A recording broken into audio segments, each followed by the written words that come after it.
Commonest mistake যারা নতুন share মার্কেটে ইনভেস্ট করছে, তারা তিনটে কোন মিস্টেক এমন আছে যেগুলো তারা সাধারণত করে? সেটা হচ্ছে ফান্ডের টোটাল পোর্টফোলিওটাকে চেক করা উচিত।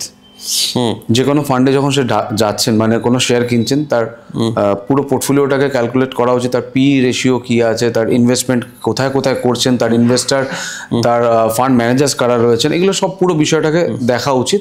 এবং তার সঙ্গে যেটা বিষয় হচ্ছে যে একটা ফান্ড আমরা যেটা দেখি সবসময়, যে প্রিভিয়াস হিস্ট্রি দেখে পরবর্তী ইনভেস্টমেন্ট আমরা করি। এটা কিন্তু সবসময় হিস্টোরিক গ্রোথ দেখে আমরা যাই। আমরা যেমন মিউচুয়াল ফান্ডের ক্ষেত্রে বলি যে তার কোয়ার্টাইল যে র্যাঙ্কিংটা রয়েছে সেটা দেখতে হবে। 1 থেকে 5-এর মধ্যে যে র্যাঙ্কিংটা হয়, কিসের র্যাঙ্কিং? এটাকে বলে কোয়ার্টাইল র্যাঙ্কিং। কোয়ার্টাইল র্যাঙ্কিং, আচ্ছা। এই র্যাঙ্কিংটাতে আমরা বলি যে 1 থেকে 2 র্যাঙ্কিংয়ের মধ্যে যেসব কোম্পানিগুলো রয়েছে বা যে ফান্ডগুলো রয়েছে, সেই ফান্ডগুলোতেই যাওয়া উচিত। এবার দেখা গেল তোমার এক্সিস্টিং টোটাল পোর্টফোলিওতে তুমি ইনভেস্ট করেছিলে বা তোমাকে কেউ বলেছিলেন ইনভেস্ট করতে, পরবর্তীকালে ডাউন দি লাইন 5 ইয়ার্স কি 3 ইয়ার্স কি 2 ইয়ার্স দেখা যাচ্ছে যে ওই ফান্ডগুলো যখন আমি কিনেছিলাম তখন সে কোয়ার্টাইল র্যাঙ্কিং 1 ছিল বা 2-তে ছিল, পরবর্তীকালে সে 3-তে বা 4-এ বা 5-এ চলে এসছে। তখন কি করতে হবে? সেই ফান্ডগুলোকে সাফল করতে হবে।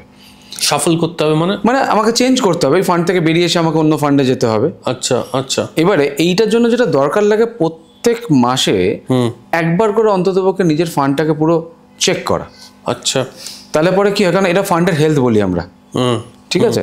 একটা হচ্ছে লং টার্মের জন্য তুমি রেখে দিয়েছো, স্টিল তোমার মাঝে মধ্যে দেখা উচিত যে ফান্ডগুলো যদি আমি একটু সরিয়ে দিই তাহলে আরো বেটার পারফর্ম করতো।